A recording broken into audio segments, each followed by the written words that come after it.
I think now more than ever, like finding spaces to like be yourself, feel comfortable, and do that around other people that are encouraging you to do so is really important. And I think that like, yeah, we are in the outdoors and that's what it's really based around, but I think so much of what we provide is a community where, like we were saying earlier, like you are just told that you're meant to be there no matter what. It's like not conditional on you like being a great athlete or being a great student or looking a certain way or behaving a certain way. It's just like a community that like wants to connect with you. And I think that those are fewer and further between these days. And so like really actively leaning into that aspect of it, I think is really important.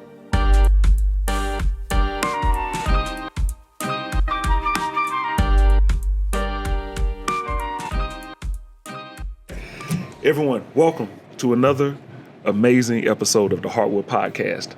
I'm your host, Dr. Thomas Rashad Easley, aka the Hip Hop Forester, but aka the man who's working with a lovely, brilliant team. You don't see him yet, but you will, okay? Because I could not do this one alone. We have my friend and co-host, Brother Benny DeLupo, here with us, and also Brother Isaac Carew, okay? And they are, anything that you see that's going good, just know that that's how that is always how Heartwood works. It's a team. Okay, so I'm thankful to be here, but I'm more honored to be working with these wonderful folks, and then to sit here next to who I can also call a friend. Okay, but is a doctoral student here, brilliant individual, pioneer, and I'm gonna explain why I say pioneer in a minute. But got the master's here. And did the institution, a solid by staying and getting their doctorate. Yeah, I said it like that. She is from Bozeman, Montana, and Bozeman has a special place in my heart because that's the first place I worked out of school.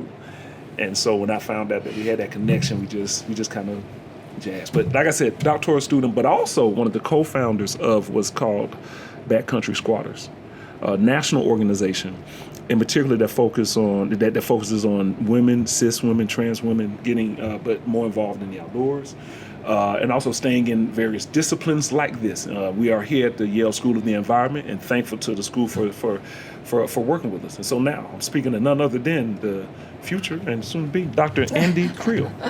How's it going? Friends for a long time now, too. Yeah, it's going great. It's going great. I am so thankful to be here with you because we hadn't seen each other in person. We just said it's been 4 years. It hadn't felt like it. Well, to me it didn't, but it was because we were in contact. Yeah. And I really appreciate you also allowing me to work with Backcountry Squatters because those leaders have blessed me. I just want to let you know too on camera I did my first 5 minute. What she said. And got laughs. So just letting you know, I did it. I did it. All right. Okay, so Dr. Creel. Not yet. Not yet. Oh, I'm sorry. That's right. Someone's going to see this. Not yet. Sorry about that. Sometimes my family, we say we're prophesying, but let me stop. Yes, it's coming. I know, and you are going to do it. I just talked about Montana. We had that connection, but that's your home. Could we talk about your personal background, some of your upbringing and in particular, though, back in Bozeman and anything else and I'd like to know, what got you to this place and getting this doctorate. Yeah. Well, first of all, thank you for having me on. I'm very humbled to be invited, seeing some of the other guests you guys have had. So I'm excited to be here, and thank you guys for having me. Mm-hmm. But yeah, I grew up in Bozeman, Montana. It's the only place I've ever lived other than New Haven, and so I think that Bozeman's really influenced my career of wanting to pursue environmentalism. I think a lot of that was I was thinking about how to describe how I grew up because the city that people visit today is so different than what Bozeman was like when I was growing up. And so I grew up in this sweet spot where if you went out my front door, it felt like a neighborhood where you could go into town. But if you went out the back door of my parents' house, there was a trail system that you'd only have to cross one road in order to get to Yellowstone National Park. It was 80 miles away, but it was 80 miles of national forest and public land. The back window looks out at a wheat field. Next to the wheat field is a cow pasture. And then there was these beaver ponds right next to us. And so it was whenever I write applications to get into grad school or to like talk about why I care about the environment, I'm like, natural resources were my backyard. And I think it's definitely true, and it's still true at my parents' house, thankfully. Yes. It hasn't been developed yet. It's all still there. But yeah, I think like my dad's an ecologist formally. My mom, I like to say, is informally an ecologist because she worked as like a research assistant with my dad after they got married for 8 years. So she doesn't have a doctorate in ecology, but she as good as does. And so I think the two of them like really encouraged my sibling and I to go out that back door and explore a lot. And so like every day of the summer we'd spend outside, like in the field, in the gully, in the beaver ponds. And I think that was when I started to like form a really deep connection to like natural spaces. Okay. Yeah. Okay. All right. Okay. Now, well, can you give us?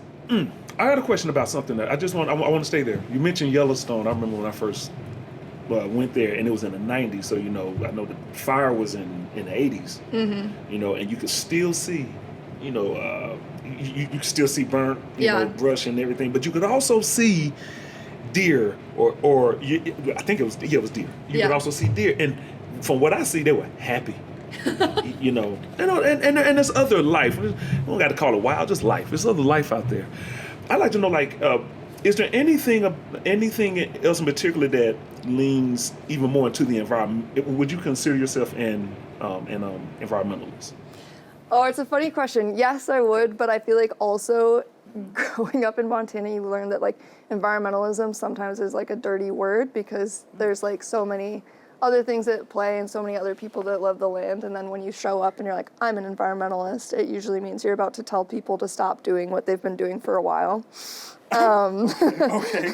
And so I feel like growing up there and like seeing that interaction, I always was like, I'm a conservationist. And that was like what everyone could agree on. But, okay. Yeah. Okay. All right. Okay. So we just got that answer. Conservationist. Okay. Then can you give us an overview of what you're doing then right now in your doctoral program? But while you're answering that, I definitely would like to know how what you're doing in your doctorate intersects with what you did in your master's. Yes. If it does. Yeah, it does. Okay. Yeah.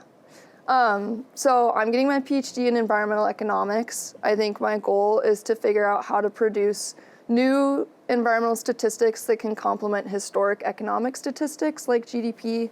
So thinking about like, there's a lot of statistics that talk about like, this is how much this industry contributed to the economy this year. But historically, a lot of those have ignored real contributions from the natural environment and from natural resources. And so figuring out how to develop new statistics that put that into perspective and then also adjust current statistics so that they're a little more accurate about the contribution of the natural world to things like our economy, but also just things like the wealth of the country. So like thinking about it a little bit beyond just like pure economic growth and instead thinking about like what assets does a country have or a community have, and like how are some of those assets natural assets and what are the values of those to like that community or that government, that country. So you're doing both the macro government look and then kind of a micro, not minimizing community, but then the community. Okay. It's like thinking about it at a macro scale, but then thinking about how a lot of these things are really local specific. So how can you like develop these statistics at a local scale so that they can then be aggregated to like a state level or a federal level for decision makers, yeah. Oh, okay. Now, so that's what your doctorate, is what. Okay, now working on. How did so now tell me about the master's, which is how we connected. Yeah. That led you into this thing. Yeah, I think I'll like back up one step before the master's degree because I think it was like. Went into economics because I realized people like to listen to numbers, and if those numbers are measuring dollars, people really listen. And so that, I think like as a young woman who cared about the environment and felt like people weren't paying enough attention to its value, I was like, okay, fine, if you listen to this, I'll learn how to speak that. And that was what pushed me into economics. Okay. And then I think I realized that like econ is one of these fields that's known for being quite pretentious, and so it's not good enough to just study economics. You need to go all the way through and get a PhD for someone to call you like an economist. Okay. Okay. Which luckily I had mentors at like a young age, like while I was in undergrad, explained to me so that like it wasn't gate kept. I had people like tell me like, this is the path where if you really want to do that, you really want to be an economist, you need to go all the way through your PhD. So originally I applied to PhD programs, including YSC's PhD program, didn't get in, but my advisor saw my application and invited me to come do a master's degree here first. Oh. So that was how I like arrived at the master's program. It was like always with an eye set on the PhD, but like used it as a stepping stone to get there. Okay. And then the master's program was interesting because I went into it being like, I'm gonna work on like my original master's thesis was like, I'm gonna figure out how valuable grizzly bears are. Because I was like, they're so cool and they're so important. And I still think that, but when I like arrived in New Haven and started working here, I was like, oh, there are a lot of other environmental problems that are really cool and really important that I like haven't been paying attention to while growing up in Bozeman, Montana. Mm-hmm. And I think the pandemic only like made that more obvious to me. So my master's thesis was looking at how people used parks during the early months of the pandemic. And I really expected to see like everyone's going outside because like that's a place where you can be in nature away from people, which was kind of the narrative that was like being sold about how parks were being used in the media, I think. But when we looked at some cell phone data, we saw that park usage, at least at local parks, had really plummeted during those early months of the pandemic. And I think our explanation of it was that a lot of people use parks really socially. And then when social behavior became really risky because of the COVID pandemic, people stopped using parks in that social way and stopped going at all. So like birthday parties, barbecues, basketball games, football games, soccer games, all of those social activities that people participate in outside suddenly were more risky. And so that was like this moment where I thought I knew how the world worked, and then I did some science and like realized that my understanding of it was wrong.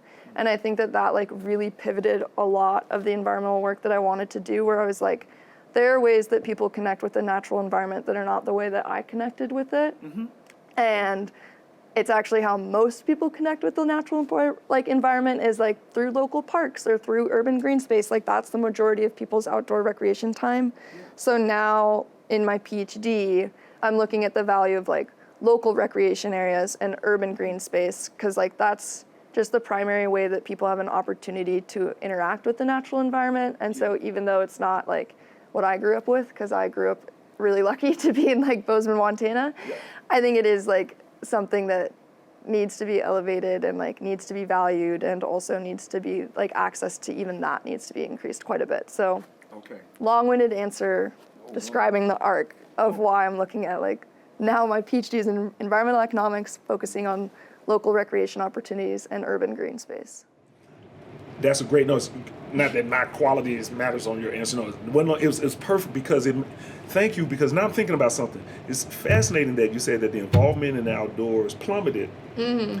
And it's fascinating that that was also the only place that we could interact. Yeah. You know, like during the pandemic is outdoors, or at least that's where people were the safest. Yeah. You know, so I find that interesting. It's not strange. I just find it interesting that that's the only place that we could be. It was like early months too. And so later it started to climb back. But like those early months when we didn't know how it was transmitted or not, mm-hmm.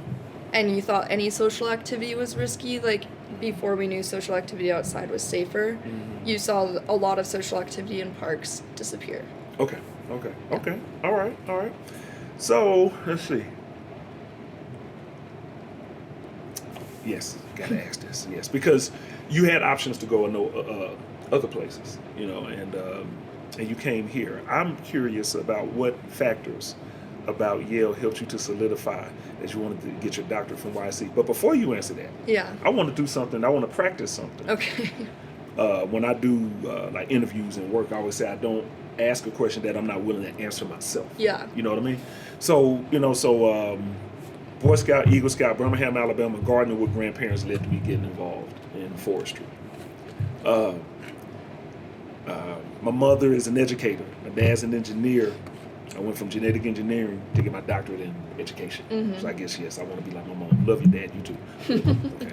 I want to be like mom. And then coming to Montana, working in both Bozeman and Red Lodge, working in Raleigh, North Carolina, and working in Asheville, North Carolina. Being there, I shouldn't even say space, because outdoors. Nothing separating us from the outdoors. Being there is when my knowledge of, I didn't know that there were different types of trees. I didn't know, different types of even, I knew bears and this, but I didn't even know like about mountain lions at the time until I started working in the outdoors and seeing them.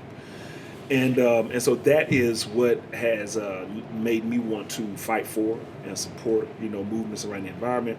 And then when I got the opportunity to come to Yale, it was to be an assistant dean of community and inclusion. And for me, that was a big step up. And then to be, of course, here, in the Ivy League, second notice institution and stuff. But then also to be at the first school of forestry. So, that's what really pinged my heart and my mind and said that that's where I want to be. And then on top of that, then when I came to interview, the students is what nailed it for me. Because then the way that you all treated me when I was here, talked to me, in some ways protected me. It seemed that the students kind of took a, almost like a biker approach, you know what I'm saying? Like if I'm in the room, we're not going to let anyone else come in here. Okay, all right, okay. Is it going to be like that when I get here? And it stayed like that. Yeah. So that's why I came. So I just want to ask the question again, it's like what factors about Yale, or YSC that helped you to solidify, say, I want to get my doctorate there. I want to be there. Yeah. I mean, I feel like it's like there's two factors. One, like, goes back to, like, why I did econ at all, of, like, wanting people to listen to me when I spoke. And when you go to an institution like Yale and you get to the other side of it, it's definitely going to, like, increase the people's willingness to listen to you. I think that's, like, why Ivy League degrees are coveted. But at the same time, like, I never thought I was going to go here. Like, I had mentors direct me here, and I think that, like, encouraged me to apply, helped me with my applications, and, like, helped me become a competitive candidate. Some of my, like, undergrad mentors did a really amazing job of, like, guiding me to this school. And then, again, like, on that theme of mentorship, my advisor, Eli Fenischel, is, like, genuinely why I really wanted to go to Yale. It was like my first choice when I was applying to PhDs that second time, like after having done my master's here. And I think that, like, Thomas, you're someone who's talked to me a lot about how, like, institutions, you don't interact with institutions, you interact with the people that are there. Yes. And, like, Eli is the person who I interact with weekly for an hour and is, like, the person who sees all of my first ideas. And I think that, like, how much he encouraged me and also pushed me during the master's degree was, like, gave me the confidence where I'm like, this is someone who I can really work with to, like, take one of, like, the biggest steps in my professional career. Yes. And I think he has, like, an understanding of how critical, like, an advisor is to a PhD student. Okay. He told me at one point, he's like, the most important person you ever choose will be your spouse. And the second most important person you'll ever choose in your life is your PhD advisor. And I was like, that's weird, but it's also true. So, yeah. And I think he's always, like, he's got this balance of, like, being really encouraging and supportive and also pushing me extremely hard. He also always tells me, he's like, your 80% has been treated as 100% your whole life. And so I'm going to actually, like, push you to deliver your 100%, which was, like, sometimes felt insulting because I was like, are you saying that I'm slacking? And he's like, well, could you do more? And I'm like, okay, yes, I could. So, yeah, I think it's, like, one of those relationships where I'm like, I will be the best I can be by working with this person. And so this is the person who I want to work with to get my PhD. Wow. Yes, I remember Dr. Eli. Real cool. I had a good time, interacting with him, definitely. So before we go to talking about the other pioneering thing, that you're doing, which is powerful around the country, just want to ask one other question, kind of tying us. Is we both have a Montana connection. Like I said, that's your home. That's my first place I work. I remember going from Alabama to Montana and being there, adjusting to the cold. I'm sorry, I never adjusted to the cold. Adjusting to adjust to much of anything except for the wonderful people. After I also had to get comfortable being, in a space where I didn't see people, who looked like me. Right. But the folks were actually really genuine and real cool. Like, they would see me walk into the station. I worked on the Gallatin National Forest when I was there, and I would walk in, and people were stopping. Hey, you doing okay? And it did feel a little weird that everybody knew who I was, but it became, like, real when they were like, how are you doing? Do you need a ride? And I'm like, would you like to come to the house and get something to eat? And that helped me fall in love with Bozeman. And then when I was sent to Red Lodge, you know, I had a great time at Red Lodge, but I really miss Bozeman. I miss I stayed on Montana State's campus when I first got there, and it was just real cool. And walking the M is in Missoula. Is it B? Yeah, we have the M also. The M, okay, the Both M. of us have them. Okay, I'm going down memory lane. That's a bad tangent. I'm sorry, during your interview. My question is there anything, about your transition from Montana to New Haven? Like, is there anything about that transition that you recall? Like how I'm like, when I got there, I noticed this. You got here. In addition to some of the Northeast that we already talked about, but Yeah, I mean, it was a shock. Like, I had spent my entire life in one place and, like, had so much community there, so many, like, friends and family all in one town. And then I moved to New Haven, Connecticut, where I didn't know anyone. I didn't really have, like, a lot of friends or family in the Northeast either. Okay. I was, like, shocked by the culture of the Northeast, where it's, like, a little more independent, I guess, than the culture in Montana, where it feels a little more like community oriented. But then I was like arriving at Yale, where like you're just constantly shocked by this like really close access to like power and influence and wealth. And I'm coming from like Montana State University, which is a great school, but you don't have that proximity to like individual decision makers that like rule things the way you do at an institution like Yale. So that was surprising. And then also, I was thinking about this, like Bozeman growing up felt like a place where like distribution of wealth was a bit of a bell curve. Like there are a lot of people in the middle class working at the university, the hospital, or in like a couple of different industries in the town. And then you arrive in a place like New Haven, and it feels like that distribution is a U, where you have like Yale, which is like one of the richest institutions in the world, and then you have New Haven, which has this like structural and equity around it, and you're like walking through Yale's campus, and you're walking through like New Haven, which has this like history of redlining or like underinvested communities. And I think for me, that was really eye-opening to like go from a community that was like had less inequality to a community that has a lot of inequality, and like being taken aback of it, thinking about like some of my ignorance, trying to fill it in, and then like that really has influenced like the way I'm doing my research and my research interest since, was like the shock it was to like arrive at a place like this where you're looking at New Haven and you're looking at Yale and you're like, this seems wrong. What's my role to play in that? Okay. It sounds like you have reconciled a number of things, and just in how how to me it was a lot of clarity, that I sensed in Not in the moment though. It's like 5 years later. Yes, of course. Where I'm like, what was that feeling? And now I'm like, okay, that's kind of what I was reacting to. Okay. But at the time, it was just like, what is going on? Have you been enjoying the episodes of the Heartwood Podcast? Do you like the topics that we discuss?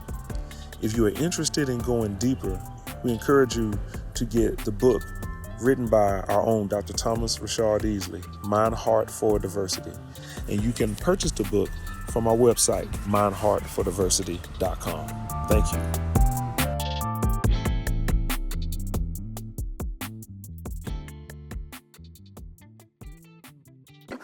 But okay, that really makes me think about the industry. Profession, industry, forestry, maybe even some would say the outdoor industry.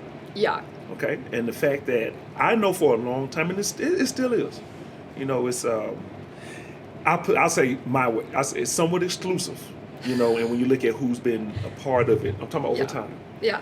It is changing, and it's continuing to shift, but it's still, it's taking its time.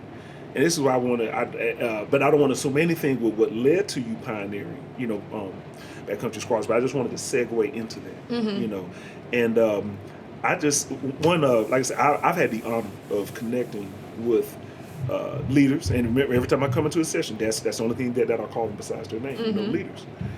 Can you share more about Backcountry Squatters, the mission, and the need it fulfills? Let's start there. Just the mission and the need that it fulfills, because there's some other stuff in there, but I want to save it after we do that. I want to build on this. Yeah, so Backcountry Squatters is a nonprofit that I founded with a couple other women in 2018. It started as a college club at Montana State University, and it's all about increasing like leadership, representation, and participation of women and non-binary folks in the outdoor community and industry. And so it started because like my freshman year, I was like from Bozeman, an outdoorsy person on Montana State's campus, but constantly found myself like the only woman in a group going out to mountain bike or ski. And I was like wanting to get better at these activities, wanting to feel more comfortable in them, but like the only people I could go to for advice were men. And a lot of times the advice they would give me wasn't that helpful, where they're like, we're climbing and they're like, you just need to reach. And I'm like, I'm 5'5" and you're 6'2", that's not that helpful right now. Right. So I really found myself like craving a community of people to recreate with that had like a more similar experience to me. And connected with a couple other women that my freshman year who felt the same way. And so our sophomore year, the fall of 2015, was when we founded the club. And so then at the very first meeting, 70 women showed up. And we were like, okay, clearly we're not the only people that feel that way. And so like it became the biggest club on campus while I was in undergrad. And then by my senior year, we started to have these like sister chapters open up at other universities. But we saw that they were really struggling to transfer leadership from like one group of executives to the next group of executives. Like when the founding members would graduate, the chapters had this like tendency to putter out and close. So that was really what like caused us to want to found the nonprofit, was to like help start branches at other universities and then also help make sure that those like chapters got turned over to another generation of leadership and like gained momentum and kept going after founding members graduated. So now we've been going for like 6 years as a nonprofit, and we have 14 chapters across the country. All of that growth has been through like word of mouth, because it's like been a little bit faster than we could handle. So we haven't even been like recruiting chapters. It's just been like women and non-binary folks hear about the club from a friend that they knew in high school that went to a different university, crave it for themselves, and started at their own university. And so we've been really lucky to have like a lot of organic growth. And I think now we have something like over 1,000 active members across the country. And like, we haven't been keeping track of our statistics long enough to know how many alumni we have, but we have like 6 years worth of alumni. So it's very exciting. 14 chapters. Yeah. Started at one institution from a from a need, a desire to. You know, that one person can make a difference. And then you said connecting with other friends, and in the first meeting there was 70 women in that room. Yeah. Can you tell us like some of what all that you do in I mean excuse me, what all Backcountry Squatters and stuff does? I like what you do, excuse me. Yes. Yeah.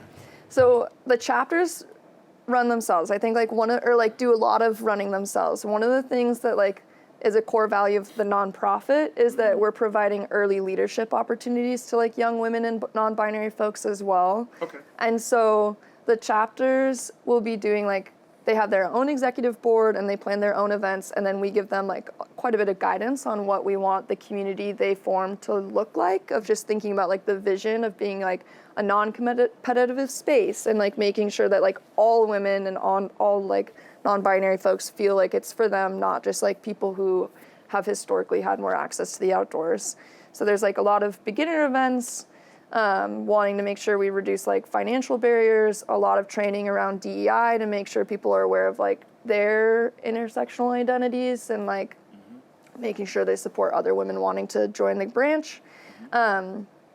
But yeah, the events they do are super cool. It's like sometimes like mountain bike clinics, avalanche, like learning how to travel in the backcountry during winter safely. There's a lot of like casual events where they'll just be forming community through like art nights or movie nights.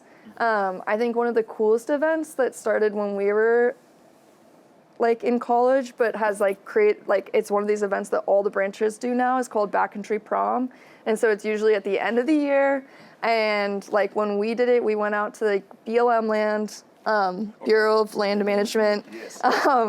And that's kind of like this like lawless land a little bit, and you can do whatever you want. And we invited this band, and we like pole degenerate out up there. And there was this place called the Fish Bowl where you literally like climb up rocks, descend in, and we like set up all these lights and like got the band up there and just like had a fire and like s'mores and listening to music and dancing just kind of in the middle of nowhere. And it was like this event that Backcountry Squatters hosted, but was for the entire outdoor recreation community. So like anyone could come, and was always like this big celebration of like end of the year, heading into the summer, like excited to go camp and climb and hang out outside. How wasn't I invited? Looking back on it, I was like, those events are so cool. Also humbling, because I need to give credit where credit is due. The co-founder, Kit Kocha, had the original idea for that event. Okay. And I was like, no, that's a terrible idea.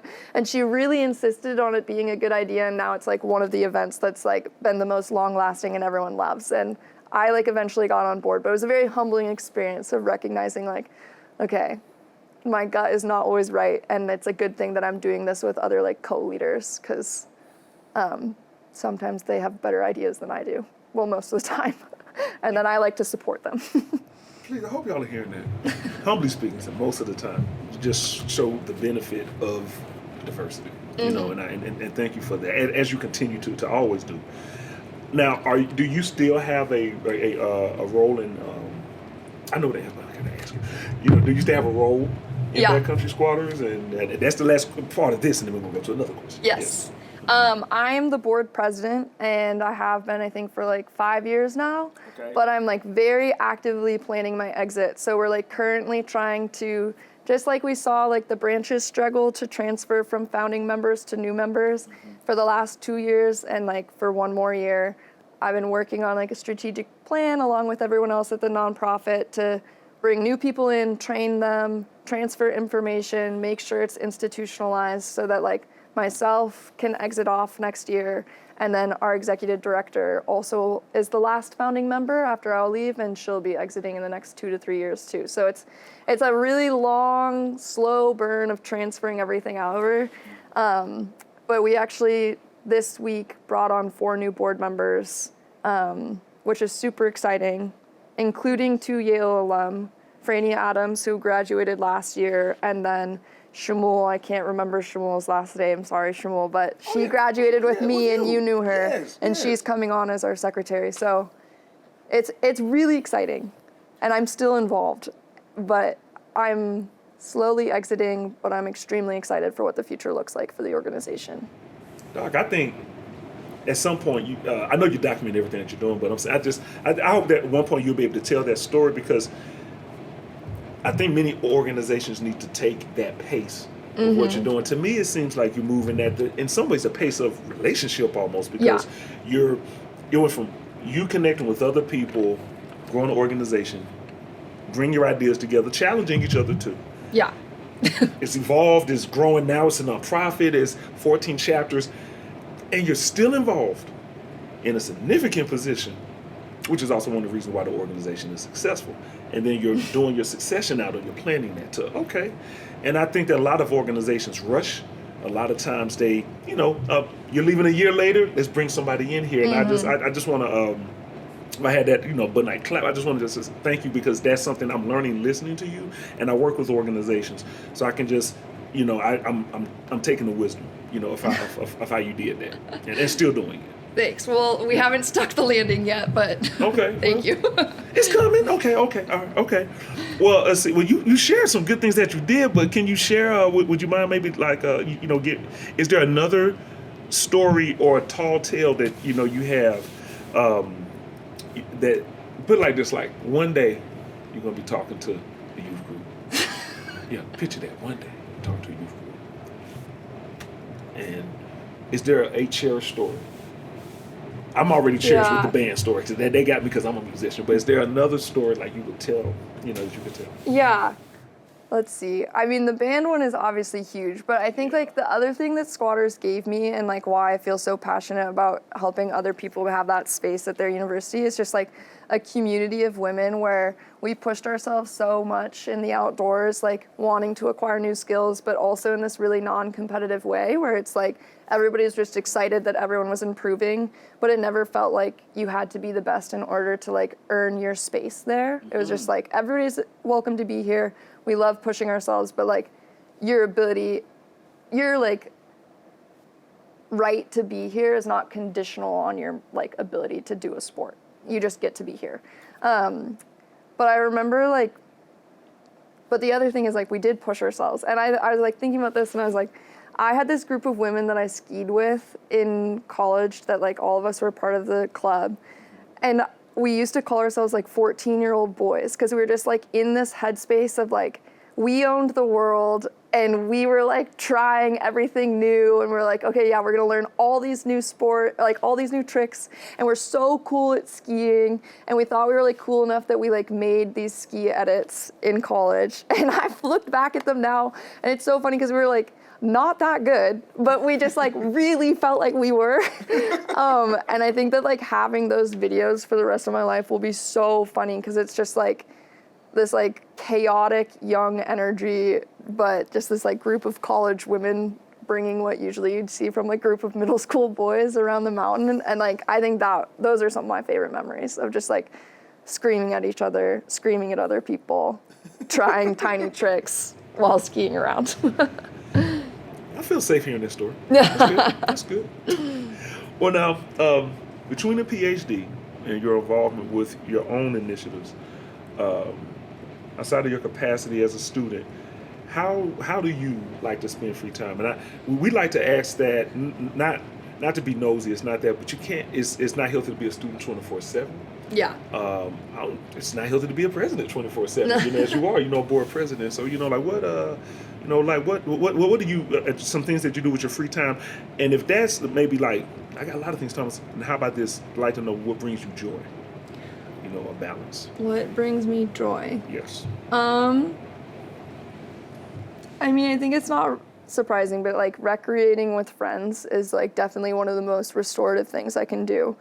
And so whenever I get to go home and like, I think like something about outdoor recreation that's so special is you can like, it gives you this ability to like pick up where you left off with people really easily. So whenever I'm home, I'm able to like go ride bikes with people, go ski with people, run into people I haven't seen in a while in those spaces. And it feels like I never left. Like there's a lot of continuity in my relationships because we're like, oh yeah, we know this. Like we bike together, we ski together, we run together. It's easy to like go do that.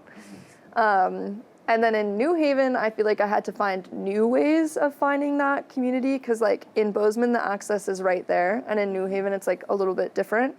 And so that took me a little while to figure out. But like now, like I'm a part of a CrossFit gym, which is really different than like outdoor recreation, but it's one of those ways where like I move my body with other people, I see them often. And like that is something that I like really enjoy connecting with people when I'm in like a more urban space than like somewhere where I can go like run away to the mountains. So that's been really nice. And then like other ways, I don't know, I like to like spend time by myself sometimes because I'm definitely an extrovert. I'll like spend a ton of time in meetings or working with other people or just hanging out with my friends. But like the other way that sometimes I like ground myself again is endurance sports, so going for a really long run or a really long road bike ride. And that's been like an amazing way to see more of Connecticut too. So those are the other things I do. All right, okay. And I'll share just a little bit, I jump rope. I like to I do cold showers. It kind of helps my mind like center. I like to walk outside, barefoot now. Mm-hmm. I like watching birds eat, when I sit out, or squirrels, I like talking to my neighbors now. I used to be, and I'm still an introvert, big time. But I'm doing better at like speaking to people, and I notice that it makes me feel better to hear back. And then I play my trombone now. I'm back into my music hardcore, and I do my music with my friends. So then that's the other thing now, making music with people. So so I just wanted to add to that. And let's say, okay, so we've talked about your academic career here, your pioneering career with Backcountry Squatters, okay, your upbringing, from the lovely Bozeman, Montana. I'm going to keep it positive, but I know that this question is not here, but I just want to ask. There's a lot going on in the world right now, Yeah. How just curious, like, do any of the in any of the people in is Backcountry Squatters scene, you provide community, but also, and you already provide safe space, but I think with what's going on in the world, are you finding that people are in the membership are needing even safer spaces, just to talk about things outside, or I should say in addition to the gender challenges, and dealing with the outdoors. Just curious about that. Yeah, I think something like why I've almost like recommitted myself to thinking about why Backcountry Squatters is important right now is I think that like it's funny, I'm far enough out of college now that there's like a new generation in college. Like it's a new generation that we're serving that I kind of think of as like a younger generation than the one I identify with. And I think that it's like these really young women and non-binary folks who went through a lot of isolation during COVID and now are like trying to reconnect to community while having like these really fundamental lives like extremely disrupted for them. And so I think now more than ever, like finding spaces to like be yourself, feel comfortable, and do that around other people that are encouraging you to do so is really important. And I think that like, yeah, we are in the outdoors and that's what it's really based around, but I think so much of what we provide is a community where like we were saying earlier, like you are just told that you're meant to be there no matter what. It's like not conditional on you like being a great athlete or being a great student or looking a certain way or behaving a certain way. It's just like a community that like wants to connect with you. And I think that those are fewer and further between these days. And so like really actively leaning into that aspect of it, I think is really important these days. Okay. All right. Well, with that, I don't actually have any other questions, but I could talk to you all day because you're my friend. So, as we thank you for answering that question, so now we just tackle something that's happening globally, but the way that Backcountry is supporting people locally.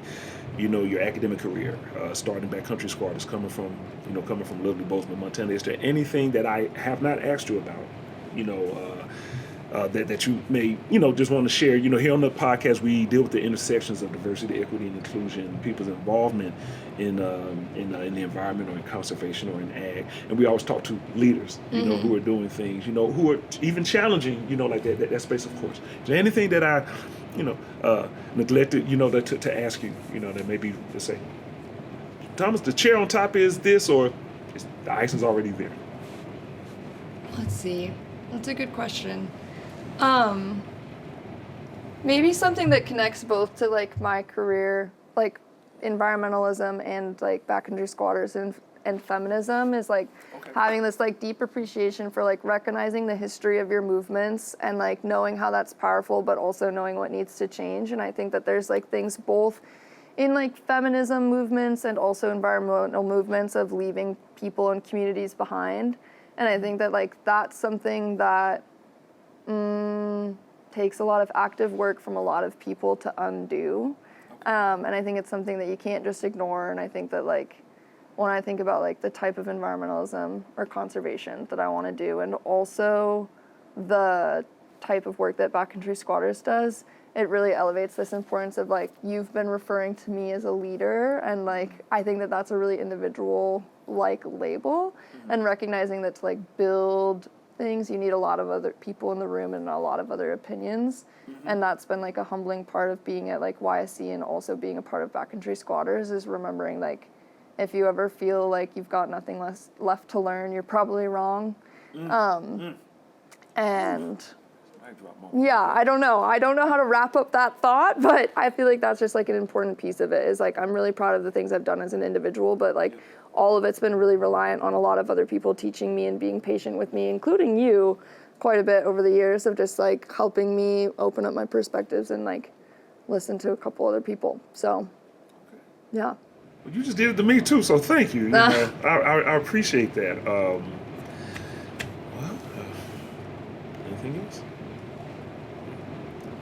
Everyone listening, you have just had the fortune of listening to the future Dr. Andie Creel. Okay, it's coming. All right, exactly.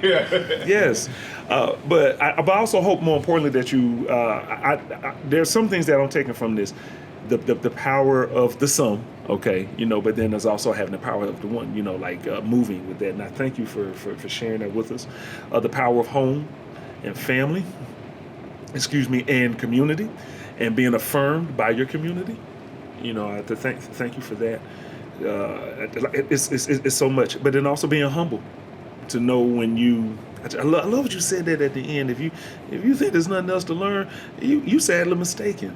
And it's so much more out here. It's the world's too big. The universe is too big. It's too much to do. So I just want to thank you for reminding me of that, being here. Thank you all for listening. I was also want to thank my friends for making this happen. Okay, I'm looking at Isaac and looking at Bennett, and so everyone, what you said, this wouldn't even happen. I can't. I've never done this alone, and I don't do anything great alone. So thank you for listening. Thomas Rashard Easley signing off for this Heartwood Podcast episode. Until next time, take care and give it as well. Peace.